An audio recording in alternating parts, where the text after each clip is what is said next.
आपण आज काय करू की राष्ट्रसंतांच्या ग्रामगीता या दीर्घकाव्याचं किंवा खंडकाव्याचं किंवा प्रबंध काव्याचं एक वाङ्मयीन विश्लेषण करण्याचा प्रयत्न करू आणि मग त्याची त्याची वाङ्मयीन वैशिष्ट्य आपल्या अभ्यासक्रमातल्या अध्यायांच्या आधारे उलगडण्याचा प्रयत्न करू. आपल्यापैकी काही लोकांनी थोडं टिपणं काढायचा प्रयत्न करा. मी थोडस आज टिपणं देण्याचा याच्यातून करतो. तर मॅडम तुमच्याकडे आहे ना काही वही वगैरे? लुटे मॅडम, अश्विनी मॅडम. हो आहे, आमच्याकडे रजिस्टर आहे समोर. हा, तर काही टिपणं काढा, मग ते मला पाठवा. काढल्यानंतर मग मी ते नीट करतो आणि मग पाठवतो. तर आपण राष्ट्रसंतांच्या ग्रामगीतेचा विचार करताना सर्वप्रथम आपण काल त्यांच्या व्यक्तिमत्वाचा जो विचार केला तो याच्यामध्ये सुरुवातीला आपल्या प्रश्नाच्या उत्तरामध्ये आपण समाविष्ट करायचा. म्हणजे राष्ट्रसंतांचं व्यक्तिमत्व कसं आहे? तर राष्ट्रसंतांचं व्यक्तिमत्व हे एक आधुनिक संत म्हणून आहे, लक्षात घ्या. आणि आधुनिक संत म्हणजे काय? तर संतत्वाची प्रवृत्ती जी आहे किंवा संतांनी जे काही आपल्या महाराष्ट्र धर्माची किंवा महाराष्ट्र संस्कृतीची किंवा मराठी भाषा साहित्य आणि संस्कृतीची जी पायाभरणी केली, जी जडणघडण केली, त्याच्यामध्ये आधुनिक काळामध्ये ती संस्कृती पुढे नेणारा किंवा त्या जीवनमूल्यांना, त्या संस्कृतीला, त्या मानवी जीवनमूल्यांना युगानुकूल, आधुनिक आणि अशा प्रकारचं रूप प्रदान करणारा किंवा तशी जीवनमूल्य आणि मानवी जीवनमूल्यांचा तसा प्रचार प्रसार आधुनिक काळामध्ये करणारा असा एक आधुनिक विचारवंत, आधुनिक लेखक, आधुनिक कलावंत, आधुनिक प्रतिभावंत आणि एक समाज पुरुष, एक लोकनेता, एक भाष्यकार, भारतीय धर्म संस्कृतीचा एक भाष्यकार, हिंदू धर्म संस्कृतीचा एक भाष्यकार, हे या सगळ्यांचं व्यक्तिमत्व, या सगळ्या गुणांचा परिपोष ज्यांच्या व्यक्तिमत्वामध्ये झालेला आहे ते राष्ट्रसंत तुकडोजी महाराज. आणि त्या राष्ट्रसंत तुकडोजी महाराजांनी लिहिलेला अत्यंत महत्वाचा काव्य ग्रंथ म्हणजे ग्रामगीता. लक्षात, या ग्रामगीतेची वैशिष्ट्य बघताना, आता हे झालं त्यांच्या व्यक्तिमत्वाबद्दल मी जे सांगितलं सारांश रूपाने. कालची तासिका आपण त्याच्यावरच केंद्रित केली होती की त्यांचं व्यक्तिमत्व कसं बहुआयामी आहे. एक आधुनिक संत म्हणून आणि राष्ट्रसंत म्हणून, म्हणजे राष्ट्रीयता किंवा राष्ट्रवाद ज्याला म्हटलं जातं किंवा राष्ट्रीयतेची भावना, आपल्या देशाप्रती प्रेमाची भावना, देशप्रेमाची भावना. देशाप्रती प्रेम म्हणजे काय असतं? शेवटी देशाप्रती म्हणजे देशातल्या माणसांविषयीचा जिव्हाळा, माणसांविषयीचा प्रेमभाव, तिथल्या संस्कृतीविषयीचा प्रेमभाव. बघा, आपल्या देशाच्या स्वातंत्र्यासाठी जेव्हा अनेक हुतात्म्यांनी, अनेक क्रांतिकारकांनी आणि आपल्या सर्वस्वाचा होम केला, तो कशासाठी केला? तर ते या देशाला आपलं मानतात म्हणून केला. जो जो व्यक्ती देश ही गोष्ट मानत नाही, मातृभूमी ही गोष्ट मानत नाही, तो असं करणारच नाही, तो असं करू शकत नाही. महात्मा गांधींनी, सावरकरांनी आणि विदेशामध्ये जाऊन सुद्धा आपल्या देशासाठी कार्य केलं आपण, असं आपल्याला दिसतं. आणि मग भारतामध्ये येऊन आणि मग तर ते केलंच त्यांनी. तर हे जे लोक होते ज्यांनी स्वातंत्र्याच्या आंदोलनासाठी कार्य केलं, म्हणजे ही परंपरा आहे 1857च्या आधुनिक काळामध्ये. प्राचीन काळामध्ये तर आक्रमकांचा मुकाबला करणारी छत्रपती शिवाजी महाराजांसारखी, चंद्रगुप्त मौर्यांसारखी, नंतरच्या कालखंडामध्ये राणा प्रतापांसारखी अनेक माणसं, अनेक पेशव्यांसारखी, पहिले बाजीराव पेशवे असो की नंतरचे पण असो, या सगळ्यांची जी परंपरा आहे ही सगळी एक प्रकारची राष्ट्रीयतेच्या भावनेची परंपरा आहे. ही राष्ट्रवादाची किंवा राष्ट्रीयतेची भावना आहे, ती राष्ट्रसंतांमध्ये सुद्धा मोठ्या प्रमाणामध्ये आपल्याला दिसते. लक्षात घ्या, देश हा देव असे माझा, ही जी भूमिका आहे बघा, देवभक्ती आणि देशभक्ती या दोन एकाच नाण्याच्या बाजू आहेत. हे या सगळ्या महापुरुषांच्या चरित्रातून, जीवनातून, कार्यातून, साहित्यातून आपल्याला दिसतं. देश हा देव असे माझा, आणि देश आणि देव यांच्यामध्ये एक सायुज्यता आहे, यांच्यामध्ये एक अनुबंध आहे, यांच्यामध्ये एक एकात्मता आहे, यांच्यामध्ये समरसता आहे या दोन विचारांमध्ये. आणि जेव्हा देवभक्ती आणि देशभक्ती यांना जोडणारं कार्य राष्ट्रसंतांनी केलं, आणि म्हणून त्यांना राष्ट्रसंत म्हटल्या गेले. राष्ट्रसंत म्हटल्या गेले म्हणजे संत आणि संतत्व आणि राष्ट्रीयत्व लक्षात घ्या. संतत्व आणि राष्ट्रीयत्व, संतत्व आणि भारतीयत्व या दोन गोष्टींचा अनुपम संगम आपल्याला राष्ट्रसंतांच्या व्यक्तिमत्वामध्ये दिसतो. आणि स्वाभाविकच आहे की व्यक्तिमत्वाचा आविष्कार म्हणजे कविता, व्यक्तिमत्वाचा आविष्कार म्हणजे साहित्य. आणि त्याच्यामुळे राष्ट्रसंतांच्या साहित्यातून हे त्यांच्या व्यक्तिमत्वाचे जे पैलू आहेत, जे गुणधर्म आहेत, जी त्यांच्या मनामध्ये देशाविषयी, समाजाविषयी, संस्कृतीविषयी, इथल्या महापुरुषांविषयी, इथल्या परंपरेविषयी जी कळवळ आहे, त्या सगळ्यांमध्ये जी एकात्मतेची भावना त्यांना गुंफायची आहे, त्याचं प्रतिबिंब ग्रामगीतेच्या निर्मितीमध्ये पडलेलं आपल्याला दिसतं. लक्षात घ्या. तर हे ग्रामगीतेचं ही महत्वाचं वैशिष्ट्य आहे, जे राष्ट्रसंतांच्या व्यक्तिमत्वाचं वैशिष्ट्य आहे. दुसरं वैशिष्ट्य असं आहे की परंपरेसोबत, लक्षात घ्या, परंपरेसोबत नवीनता जी आहे, आधुनिकता जी आहे, आध्यात्मिकतेसोबत व्यावहारिक जे काही लौकिक अशा प्रकारचं जे काही मानवी जीवन आहे, जी काही सुधारणावाद आहे, हे पण आहे ना. म्हणजे ज्याप्रमाणे परंपरा आणि संस्कृती याच्यातून आपण जीवनमूल्य ग्रहण करतो, पण आधुनिकता, आधुनिक तंत्रज्ञान, विज्ञान याच्यातून आपलं लौकिक जीवन अधिकाधिक सुखी करण्याचा माणूस प्रयत्न जो करतो, पण इथे जर आपल्याला समतोल बिघडला, बॅलन्स जर बिघडला, तर काय होतं आपण हे पाहतो, अमेरिकेसारख्या देशांमध्ये पाहतो. तर एक बेपत्ता देश नावाचा लेख पु ल देशपांडेंनी लिहिला आहे काही वर्षांपूर्वी. जे लोक अमेरिकेचं कौतुक वगैरे करतात त्यांनी तो लेख वाचायला पाहिजे, की कशा प्रकारचं जीवन आहे आणि कशा प्रकारे एक प्रकारे गुन्हेगारी आणि हे सगळं कसं काय व्याप्त झालेलं आहे ते आपल्याला दिसतं त्याच्यात. तर आधुनिकतेचा अतिरेक, आधुनिकतेचा हव्यास जो आहे, ज्याचा महात्मा गांधी वगैरे देशीवादी विचारवंतांनी विरोध केला होता आणि अनेक लोक तो करत आलेले आहेत, आजही करतात. तर ही अति अति जी काही आधुनिकता आहे, अति व्यक्तिवाद आहे, अति लैंगिकता आहे, अति वासनात्मकता आहे, अति भोगवाद आहे, अति चंगळवाद आहे, अति मोज मजावाद आहे, या सगळ्यांना संतुलित करण्याचं काम जर कोणती गोष्ट करत असेल तर ती भारतीय संस्कृती नावाची गोष्ट करते, भारतीय जीवनमूल्य नावाची गोष्ट करते. भारतीय सनातन परंपरा ज्या आहेत, शाश्वत परंपरा ज्या आहेत, ज्या मानवतेच्या कल्याणाचा विचार करतात, सर्वे भवन्तु सुखिनः, सर्वे सन्तु निरामयः असा विचार करतात, हा जो सर्व मंगलाचा, सर्व कल्याणाचा जो भारतीय चिंतनाचा विचार आहे, भारतीय तत्वज्ञानाचा विचार आहे, तो कुठेतरी या संतांच्या, या आधुनिक विचारवंतांच्या विचारांच्या केंद्रस्थानी आहे असं आपल्या लक्षात येतं. ते जर आपण लक्षात घेतलं नाही तर आपलं आकलन चुकण्याची मोठी शक्यता आहे. राष्ट्रसंतांच्या बाबतीत आपण तेच लक्षात घेतलं पाहिजे की हा सगळा विचार, हा भारतीय परंपरेचा विचार, हा भारतीय जीवनमूल्यांचा विचार, हा अद्वैत वेदांताचा विचार, हा सर्वम खल्विदम ब्रह्मचा विचार, अहम ब्रह्मास्मी हा तत्वमसीचा विचार, हा अद्वैताचा विचार, सर्व चराचरामध्ये जे चैतन्य तत्व व्याप्त आहे त्याच्या पूजनाचा विचार, आणि म्हणून एक प्रकारे मानवतेच्या कल्याणाचा विचार, हा जो संतांनी दिलेला विचार आहे, हा जो भारतीय तत्वज्ञानाने मूलतः वेद उपनिषदांनी दिलेला विचार आहे, तो राष्ट्रसंतांच्या विचारांचा गाभा आहे, हे आपण लक्षात घेतलं पाहिजे. आणि तो गाभा जो आहे तो त्यांच्या सगळ्या साहित्य कृतींमधून कमी अधिक प्रमाणामध्ये व्यक्त होताना दिसतो. आणि म्हणून ग्रामगीतेला त्यांनी पहिलं वैशिष्ट्य, जर हे तर सांगितलं मी तुम्हाला, हे तर त्यांच्या व्यक्तित्वाचं वैशिष्ट्य आहे, पण ग्रामगीतेचं जे आहे, ग्रामगीतेच्या विचारांचा गाभा जो आहे तो या भारतीय चिंतनाचा आहे, हे त्याचं महत्वाचं वैशिष्ट्य आहे. वैचारिक गाभा काय आहे,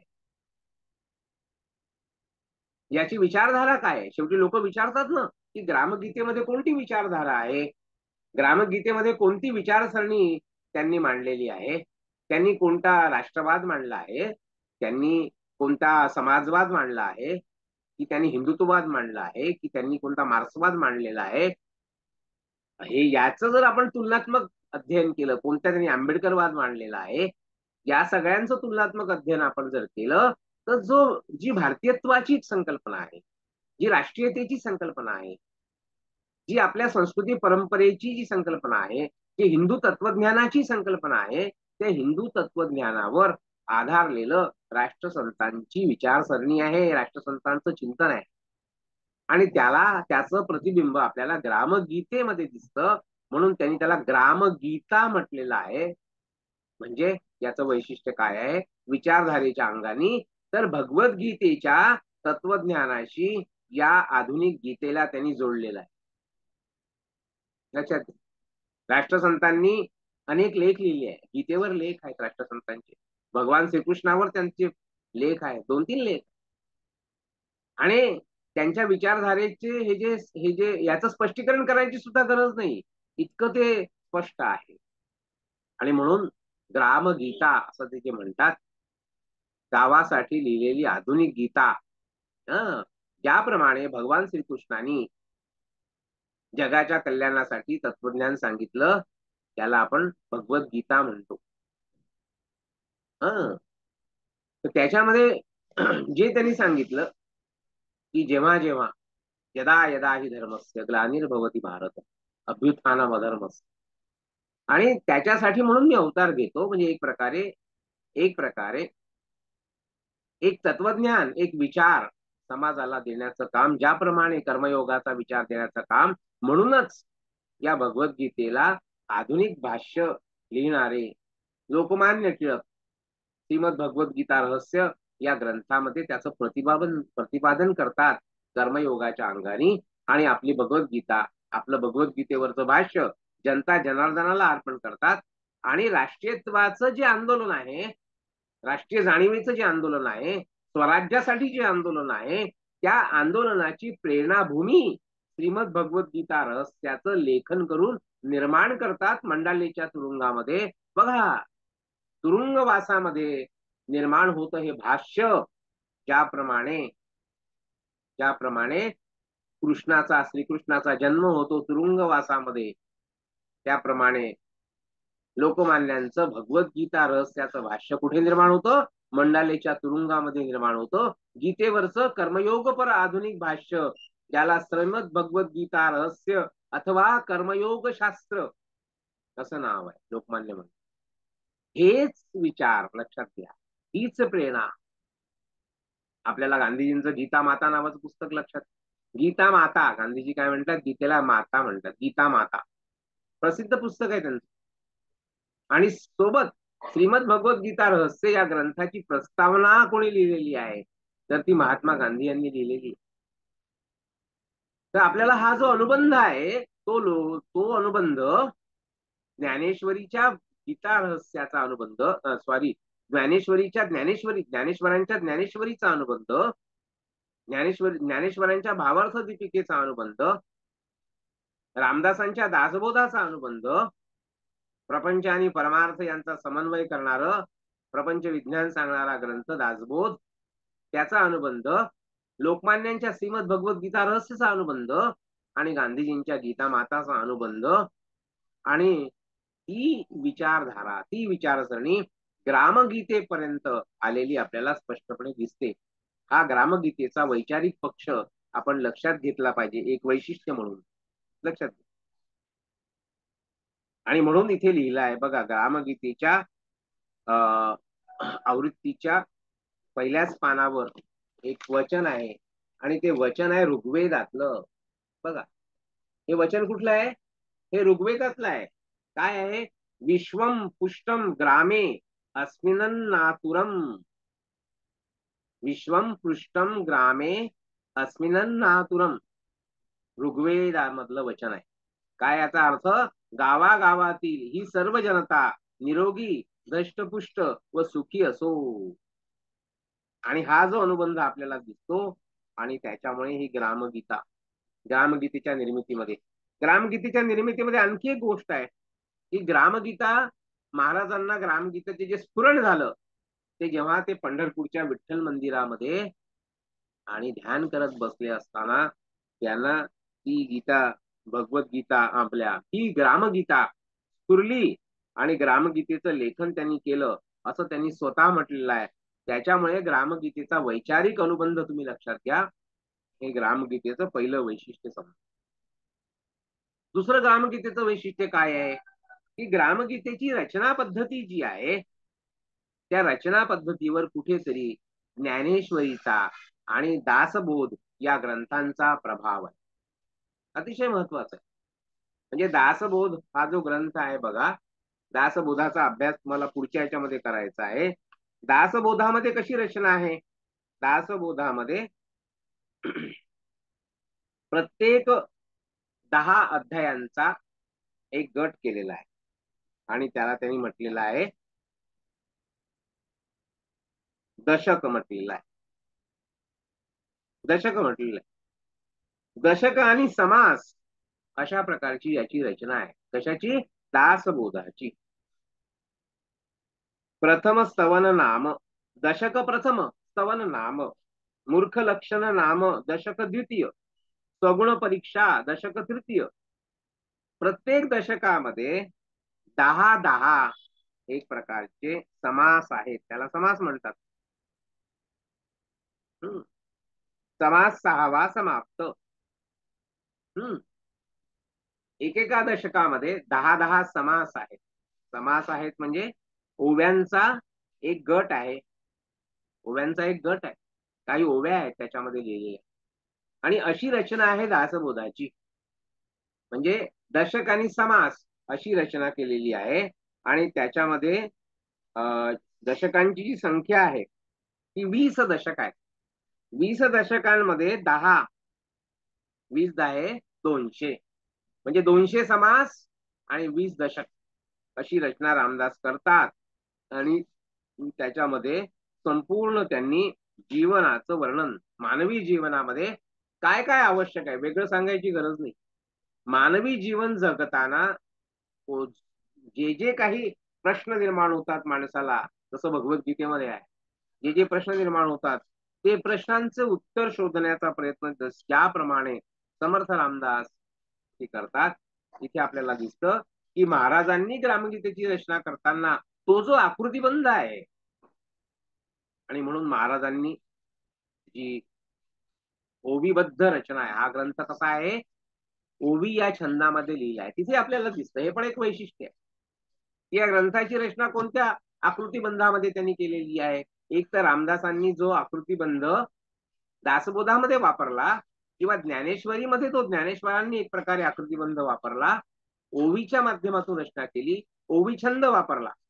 आता ओवी छंदामध्ये काय असतं की ओवी छंदामध्ये पहिल्या 3 चरणांमध्ये आणि 8 अक्षर असतात. 8 9 10 कमी जास्ती असतात पण 8 अक्षर असतात. अष्टाक्षरी ओवी छंद पण त्याला त्याचं एक वेगळं रूप म्हणून अष्टाक्षरी ओवी छंद पण आपण दिसतो. पण ज्ञानेश्वरीमध्ये कसं आहे किंवा दासबोधामध्ये कसं आहे की दासबोधाच्या याच्यामध्ये आपण जर पाहिलं तर आपल्याला स्पष्टपणे जाणवतं की ओम नमोजी गजानना एकदंता त्रिनयना कृपादृष्टी भक्तजना अवलोकावे. इथे अष्टाक्षरी ओवी छंद इथे रामदासांनी वापरलेला आपल्याला दिसतो. म्हणजे काय आहे, पहिल्या 3 चरणांमध्ये 8 अक्षर आणि चौथ्या चरणामध्ये 6 अक्षर किंवा 5 अक्षर 6 अक्षर असा तो छंद आहे. आता विश्वात्मके देवे येणे वाग्यज्ञ तोषावे तोषोनी मज द्यावे पसाये दान हे, जसं ज्ञानेश्वरांनी ज्ञानेश्वरीमध्ये वापरला. तर तो छंद जो आहे ओवी छंद, आणि ओवी छंदाचं वैशिष्ट्य काय असतं, पहिल्या 3 चरणामध्ये यमक असतो. आता विश्वात्मके देवे येणे वाग्यज्ञ तोषावे तोषोनी मज द्यावे पसाये दान हे. इथे बघा रामदासांच्या दासबोधामध्ये ओम नमोजी गजानना एकदंता त्रिनयना कृपादृष्टी भक्तजना अवलोकावे, चौथ्याच्यात यमक नसतं. या पद्धतीचीच रचना ग्रामगीतेमध्ये आणि तुकडोजी महाराजांनी केलेली आपल्याला दिसते. फक्त राष्ट्रसंतांनी आधुनिक काळामध्ये ही रचना केल्यामुळे आणि त्यांची रचना त्यांच्या रचनेमध्ये गद्यप्रायता पण आपल्याला दिसते. गद्य रूप, गद्य आणि पद्य यांचा समन्वय त्यांनी केला आहे, कारण की हा एक संवाद आहे. ते वैशिष्ट्य समोर सांगतो मी तुम्हाला. तर आपण इथे वैशिष्ट्य बघतोय की हे ओवीबद्ध ग्रंथ आहे. संपूर्ण ग्रंथ ओवी, ओवी या आकृतीबंधामध्ये, ओवी या अक्षर छंदामध्ये. ओवी हा काय आहे? ओवी हा अक्षर छंद आहे. छंद म्हणतात त्याला. म्हणजे जे जातीवृत्ताचे किंवा छंदाचे 3 प्रकार असतात. मी तुम्हाला सांगितलेलं आहे. अक्षरगणवृत्त, ज्याच्यामध्ये गण आणि अक्षरांची संख्या मोजतात. दुसरं जातीवृत्त किंवा मात्रावृत्त, याच्यामध्ये फक्त मात्रांची संख्या मोजली जाते. ज्याच्यामध्ये पद्मावर्तनी, भृंगावर्तनी 2 प्रकारची मात्रांची आवर्तन असतात. आणि तिसरं वृत्त म्हणजे अक्षरछंद किंवा छंद म्हणतात, ज्याच्यामध्ये फक्त अक्षरांची संख्या मोजली जाते. अक्षरछंदांमध्ये ओवी आणि अभंग हे अत्यंत महत्वाचे छंद आहेत. पादाकुलक, अष्टाक्षरी असे छंद आहेत. तुम्ही बघा की भगवद्गीतेची रचना कोणत्या छंदामध्ये आहे? भगवद्गीतेची रचना अनुष्टुभ छंदामध्ये आहे. अनुष्टुभ म्हणजे काय? अनुष्टुभ म्हणजे अष्टाक्षरी छंद. बघा कसा अनुबंध आहे. धर्मक्षेत्रे कुरुक्षेत्रे समवेतायुत्सवः मामका पांडवाश्चैव किम कुर्वत संजय. हे जे आहे, हे काय आहे? भगवद्गीतेची सुरुवात आहे. दृष्ट्वा तु पांडवानीकं दृढं दुर्योधनस्तथा आचार्यमुपसंगव्य राजा वचनमब्रवीत. भगवद्गीतेची सुरुवात आहे.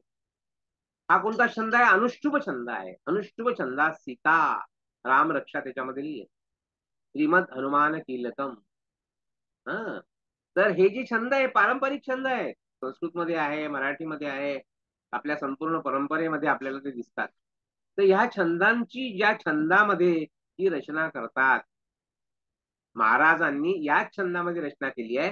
फक्त महाराज काय करतात, त्याच्यामध्ये लवचिकता आहे महाराजांच्या छंदामध्ये. बघा, पहिला अध्याय आहे देवदर्शन. मी तुम्हाला जे मगाशी सांगितलं होतं की महाराजांची विचारधारा काय आहे, महाराजांची विचारसरणी काय आहे. महाराजांची भारतीय परंपरा संस्कृतीवर जी अनन्यसाधारण निष्ठा आहे, ते एक अत्यंत श्रद्धाळू मन आहे. ईश्वर शरणता किंवा ईश्वर मानणं, आस्तिक्य ज्याला म्हणतात, आस्तिक्य भाव आहे त्यांच्या मनामध्ये. म्हणून पहिल्याच अध्यायाचं नाव काय आहे? देवदर्शन आहे. पहिल्या अध्यायाचं नाव काय? देवदर्शन आहे. श्री गुरुदेवाय नमहा. आणि काय म्हणतात बघा, ओम नमोजी विश्वचालका जगद्वंद्या ब्रह्मांड नायका एकची असोनी अनेक भासशी विश्वरूपी. बघा, पहिल्या 3 चरणामध्ये यमक आहे. ओम नमोजी विश्वचालका ब्रह्मांड नायका एकची असोनी अनेका भासची विश्वरूपी. लक्षात घ्या, परंपरा आहे काव्य निर्मितीची, जी खंडकाव्य निर्मितीची परंपरा आहे. आता हे जे काव्य आहे ग्रामगीता, हे कशा प्रकारचं काव्य आहे? हे प्रबंध काव्याच्या परंपरेतलं काव्य आहे. खंडकाव्य आहे, दीर्घकाव्य आहे, पण याला प्रबंध काव्य का म्हणतात? प्रबंध काव्य म्हणजे तत्वज्ञानपर काव्य. हा एक प्रबंध आहे, एखाद्या विशिष्ट विचार लिहिलेला. त्याच्यामुळे याला म्हणतात प्रबंध काव्य. प्रबंध काव्य कोणकोणती आहे? ज्ञानेश्वरी आहे, दासबोध आहे, सगळ्या ज्या टीका आहेत गीतेवरच्या, वामन पंडितांची यथार्थ दीपिका आहे, विवेक सिंधू आहे. ही जी मराठी काव्य परंपरा आहे, या मराठी काव्य परंपरेमधला हाच एक ग्रंथ आहे, काव्य ग्रंथ आहे. आणि हा मराठी काव्य परंपरेतला काव्य ग्रंथ आहे, ज्याला प्रबंध काव्य असं म्हटलं जातं. दीर्घ तत्वज्ञानपर काव्य म्हणजे प्रबंध काव्य. आणि या प्रबंध काव्याच्या परंपरेमध्ये लिहितात. आणि त्याच्यामुळे प्रत्येक प्रबंध काव्याच्या किंवा दीर्घ काव्याच्या लेखनाच्या शैलीमध्ये पहिले कशाला नमन करतात? पहिले ईश्वराला नमन करतात. आणि म्हणून ज्ञानेश्वरीची सुरुवात काय आहे? ओम नमोजी आद्या वेद प्रतिपाद्या जय जय स्वसंवेद्या आत्मरूपा देवा तुची गणेशू सकलार्थमती प्रकाशू म्हणे निवृत्ती दासू अवधारी दोजी. ही ज्ञानेश्वरीची सुरुवात आहे. आणि राष्ट्रसंतांच्या ग्रामगीतेची सुरुवात काय आहे? ओम नमोजी विश्वचालका, ओम नमोजी आद्या. ज्ञानदेवीची सुरुवात आणि राष्ट्रसंतांच्या ग्रामगीतेचा प्रारंभ बिंदू ग्रामगीता आणि ती भगवद्गीतेवरचं भाष्य ज्ञानदेवी, हे आपल्याला हे काय असतं, ही एक परंपरा असते आणि या परंपरेला अनुलक्षून जो समाज पुरुष असतो, जो समाजाचं मार्गदर्शन करणारा असतो, समाज मनामध्ये नव्या नव्या विचारांचं बीज किंवा चैतन्य जगण्यासाठी पेरणारा असतो, तो माणसातला श्रद्धाभाव मारत नाही. भारतीय साधू संतांचं आणि भारतीय विचारवंतांचं मी सांगतो लक्षण. तो आपल्या तथाकथित सो कॉल्ड पुरोगामी विचारवंत जे स्वतःला म्हणवतात त्यांच्या प्रमाणे लोकांच्या मनामध्ये आपल्या देवधर्म संस्कृतीविषयी संशय, दुजाभाव, परात्मता, द्वेषभाव निर्माण नाही करत तो. उलट त्यांच्या मनातला भक्तिभाव जागवतो तो. संतांनी काय केलं, इतक्या परकीय आक्रमणाच्या राजवटीमध्ये लोकांच्या मनातला भक्तिभाव, आपल्या संस्कृतीविषयीचा भाव, राष्ट्रपुरुषांविषयीचा भाव, त्यातूनच तर महापुरुष निर्माण होतात. त्या भक्तिभावनेतून तर माणसं निर्माण होतात. त्या भक्तिभावनेतून तर म्हणतात ना लोक, हे मातृभूमी तुझला मनवाही येले. अरे जो मातृभूमी मानतो तोच म्हणेल ना असं, तोच जीव देईल ना आपल्या देशासाठी, संस्कृतीसाठी, आपल्या पुण्यभूमीसाठी. तोच महात्मा गांधींसारखा महात्मा तो आपल्या रान उठवेल ना आपल्या परकीय आक्रमणाविरुद्ध. लोकमान्यांसारखा महात्मा स्वराज्य हा माझा जन्मसिद्ध हक्क आहे आणि तो मी मिळवणार असं कशाच्या आधारावर म्हणेल? या संस्कृतीच्या, या श्रद्धेच्या, या निष्ठेच्या आधारावर म्हणेल.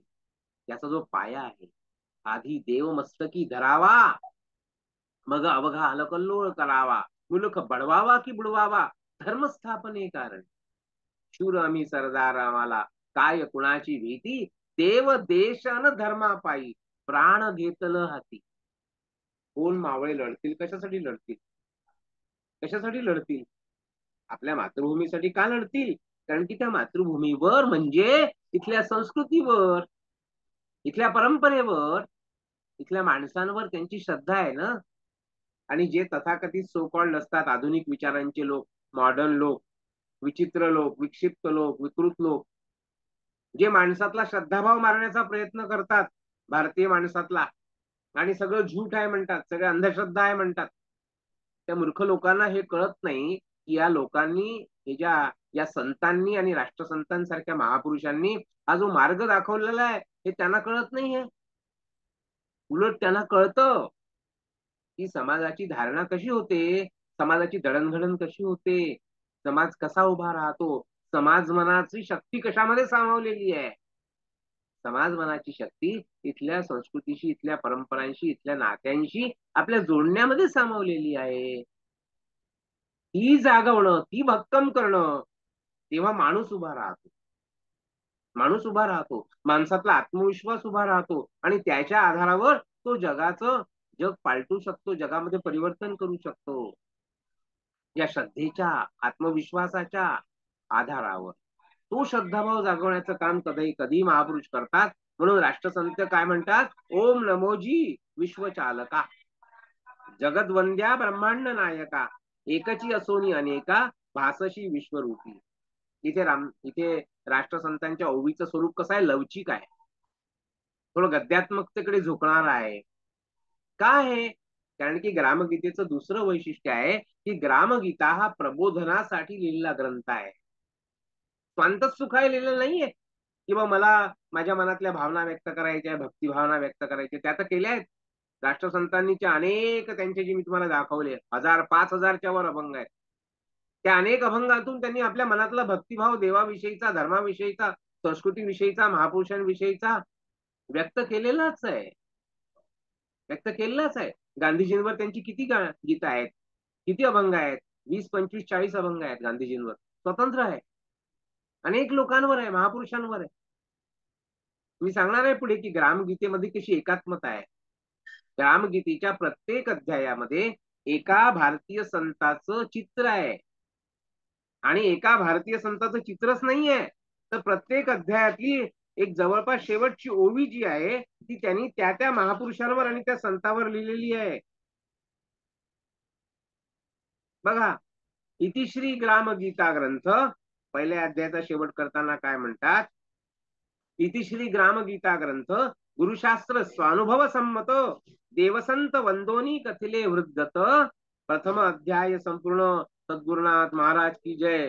आणि मग चित्र आहे समर्थ रामदास स्वामींचं. बघा, पहिल्या अध्यायाच्या शेवटी चित्र आहे समर्थ रामदासांचं. मी तुम्हाला काय सांगतोय की राष्ट्रसंतांच्या या सगळ्या निर्मितीवर जो प्रभाव आहे तो संत परंपरेचा प्रभाव आहे. संत परंपरेचं हे आहे. आणि म्हणून त्यांनी इथे लिहिलेलंच आहे दुसऱ्या अध्यायामध्ये संत सावता महाराजांचं चित्र आहे. आणि हे चित्र ज्या ठिकाणी त्यांनी टाकलेले आहे सगळे लक्षात घ्या. रामदासांचा अभंग टाकलेला आहे. आणि त्याच्यातून त्यांनी इथे अभंग पण दिलेला आहे. बघा, गुरुजनी ऐसे द्यावेत धडे आपुला आदर्श ठेवून पुढे विद्यार्थी तयार होता चौकडे राष्ट्र होई तेजस्वी. गुरुशिष्य परंपरा जी रामदासांनी निर्माण केली आणि मग त्याच्यातून तेजस्वी राष्ट्रभक्त भारतीय नागरिकांनी मन तयार केलं. ती परंपरा जी आहे ती राष्ट्रसंत चालवताना आपल्याला दिसतात. आणि म्हणून राष्ट्रसंतांच्या या ग्रामगीतेची रचना जी आहे या ओवी छंदामध्ये जी केलेली आहे. दुसरं वैशिष्ट्य मी सांगत होतो, दुसरं किंवा तिसरं म्हणा, की या ही जी रचना आहे या रचनेमध्ये महाराजांनी थोडं स्वातंत्र्य घेतलेलं आहे. म्हणजे अगदी अक्षराक्षरी ओवी छंद म्हणून तसं न लिहिता अक्षरांची संख्या कमी जास्त केली आहे विषयानुसार. कारण हा प्रबोधन ग्रंथ आहे. मी तुम्हाला सांगितलं, समाजाचं उन्नयन समाजाचं प्रबोधन करण्यासाठी लिहिलेला ग्रंथ आहे. आणि म्हणून याची भाषा सोपी आहे. याची शैली कशी आहे, संवाद शैली आहे. हा ग्रंथ संवाद शैलीमध्ये लिहिला आहे. जणू काही महाराज या ग्रामनाथाशी या शेतकरी माणसाशी ग्रामीण जीवनाशी जनतेशी संवाद साधत आहेत, त्यांच्याशी बोलत आहेत. जसं ज्ञानेश्वरांनी पैसाचा